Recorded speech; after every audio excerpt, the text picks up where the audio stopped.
और हम भी राहुल गांधी को ये कहना चाहते हैं कि हमारे वैचारिक मतभेद होंगे, हमारे राजनीतिक मतभेद होंगे, लेकिन तुम्हारे गिरेबान तक अगर कोई हाथ डालेगा तो वो हाथ को काटने की ताकत मजलिस इत्तेहादुल मुस्लिमीन के अंदर है।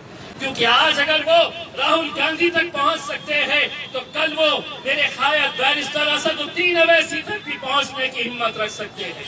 एक जवान बच्ची की इज्जत लूटी जाती है और रातों रात अगर उसके बॉडी को वहीं पर पुलिस की निगरानी के अंदर पुलिस के हाथों अगर उसे जलाया जाता है तो सोचिए उसके परिवार की पीड़ा, सोचिए उसके माँ बाप, उसके घर वालों की क्या हालत होगी।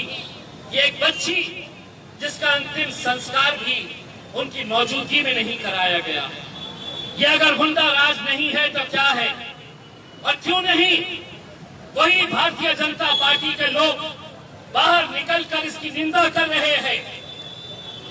क्यों नहीं वो लोग भी इस तरह का अपना गुस्सा जता रहे हैं?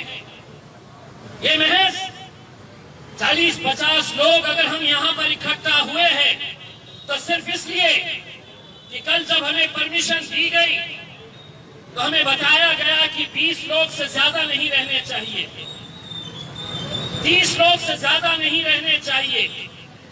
हम भी अगर चाहे तो आज औरंगाबाद शहर के तमाम जाति, धर्म और मजहब के लोग सड़कों के ऊपर निकल कर आएंगे। अगर इसी तरह की जुल्म और ज्यादतियां चलती रही तो हमारी भी बर्दाश्त करने की एक सीमा है।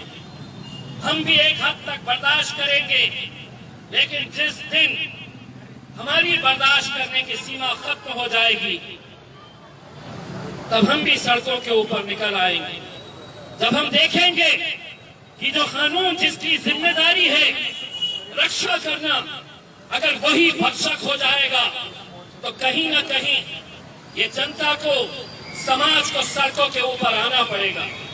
हमारे मतभेद होंगे, कांग्रेस पार्टी के साथ हमारे राजनीतिक वैचारिक मतभेद हो सकते हैं और है, लेकिन उस पार्टी के सबसे प्रमुख नेता राहुल गांधी के गिरेबान तक अगर पुलिस चले जाती है, अगर उसका गला पकड़कर उसे नीचे गिरा देती है तो हम निंदा करते हैं और हम ये कहना चाहते हैं कि ये लोकतंत्र के अंदर राहुल गांधी को अगर गिराया गया है तो कांग्रेस के साथ हम भी इस मुद्दे के ऊपर खड़े हैं और हम भी राहुल गांधी को ये कहना चाहते हैं कि हमारे वैचारिक मतभेद होंगे, हमारे राजनीतिक मतभेद होंगे, लेकिन तुम्हारे गिरेबान तक अगर कोई हाथ डालेगा तो वो हाथ को काटने की ताकत मजलिस इत्तेहादुल मुस्लिमीन के अंदर है।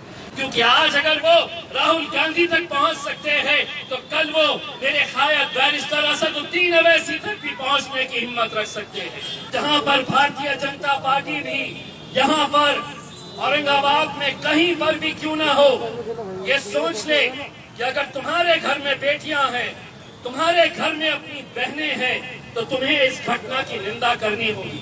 सियासत अपनी तौर के ऊपर चलेगी।